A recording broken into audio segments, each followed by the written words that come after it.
Hey, Scott, ROCKFILE, back with another podcast for you. Going to talk about the series Penny Dreadful.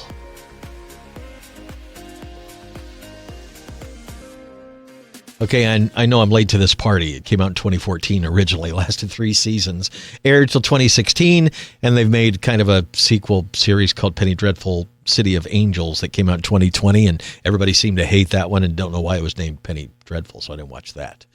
But this is something I've always wanted to watch, and on HamiltonBook.com, where I buy some cheap Blu-rays and 4Ks, they had all 3 seasons for about $5.98 a season.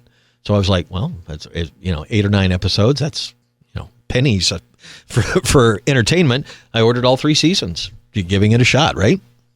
And after I watched the first season, I posted that I was watching it. All my friends came out of the woodwork. You're just finally watching that? It's one of our favorites. Blah, blah, blah, blah, blah. Well, when it was on, I did hear about it, but I wasn't watching much TV 10 years ago when this came out.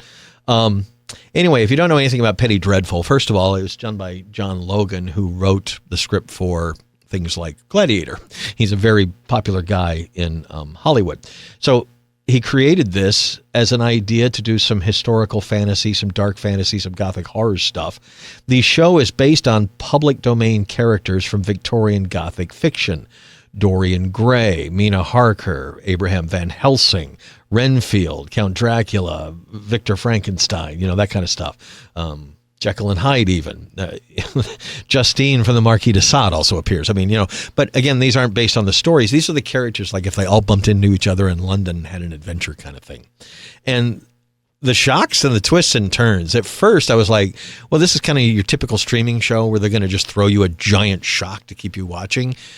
There's a pretty major shock at like the second episode. There's a major character that just instantly gets, like that. And then another character replaces it. It makes sense, but it threw me. I had no idea. Anyway, I won't get into spoilers because if you've never watched the show, you should. It's gothic horror for adults, incredibly well done, well written, well acted. The cinematography is great. The special effects are fantastic. I don't know. It's become one of my favorite shows. Would I rewatch it? Yeah, at some point, because the acting is just so on par. They got AAA. Reeve Carney, who I didn't know before this, he plays Dorian Gray. He's fabulous. Timothy Dalton, Eva Green, Rory Kinnear. I've already said after watching Men recently that the guy is just amazing. Billy Piper, Josh Hartnett, Wes Studi is added in the 3rd season, who I absolutely love. It was really good. Like, everybody acts in it very well. The writing is great, top notch. This is one of the better series as far as just production values, creating its own world and doing its own thing with that world. You're familiar with some of these characters, but they don't act exactly like you remember, or the things don't play out exactly like the original books, which is awesome. Marvel's kind of doing a what if kind of thing. This is kind of a what if with these gothic characters. What if Dracula did this? What if Frankenstein did this? What if they actually met? What if they actually had this adventure? And I think that's a fertile ground. Now, John Logan has said it ended after season 3, and season 3 does end with the end at the end.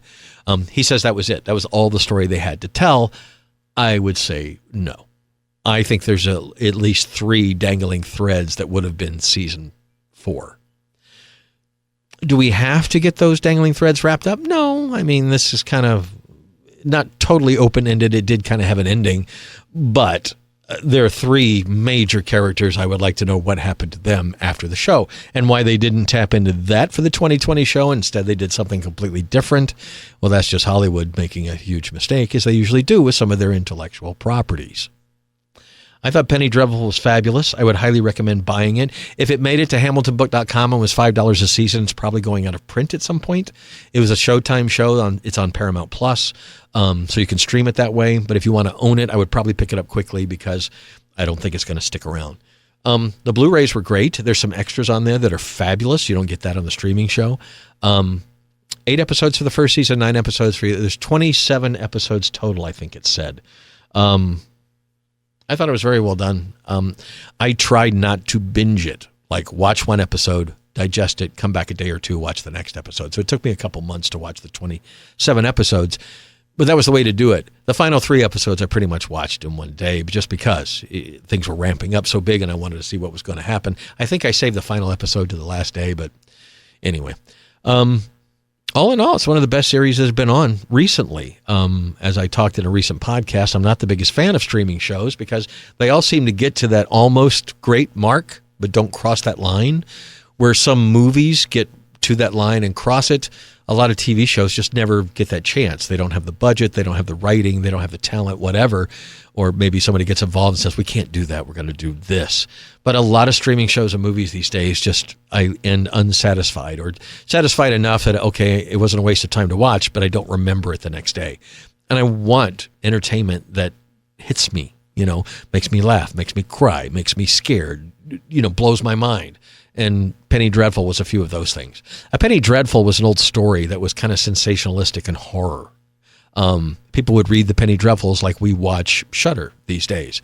So his idea, John Logan, to make this series was to make a modern version of a Penny Dreadful, a series that dwelt in dark and dreary stuff, but was artistic and interesting and creative. And it very much is. If you like old horror movies, you're going to dig it.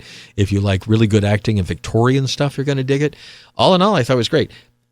We got a bunch of male and female nudity, and you got a bunch of gore. So if you're not into R-rated adult content, this series has lots of it. I don't mind. I didn't think it was bad at all, but know that going in. I would love to talk more about the characters, but I think it does a disservice to the show. Because this is not a super long show, it wasn't 27 episodes per season. It was 3 seasons in grand total. They've got 20-something episodes. You should just watch it and enjoy it. Steep yourself into it. How it deals with some of the things are pretty adult. I actually like the mythology. I wish there was more to the show, but they could have screwed it up as they did with the City of Angels spinoff.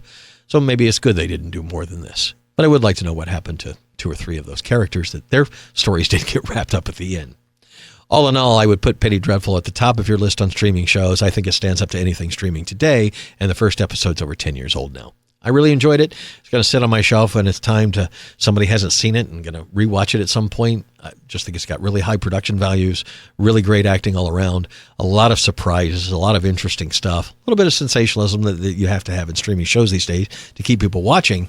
But all in all, I thought it was a great watch from beginning to end. So thank you, John Logan, for Penny Dreadful. I'm sorry that's all there was. I wish there was more, but at least we have what we have. So pick it up or stream it, and I think you'll enjoy it. I'm Scott. I'm ROCKFILE. Thanks for checking out this podcast. More on the way. Have a spectacular day.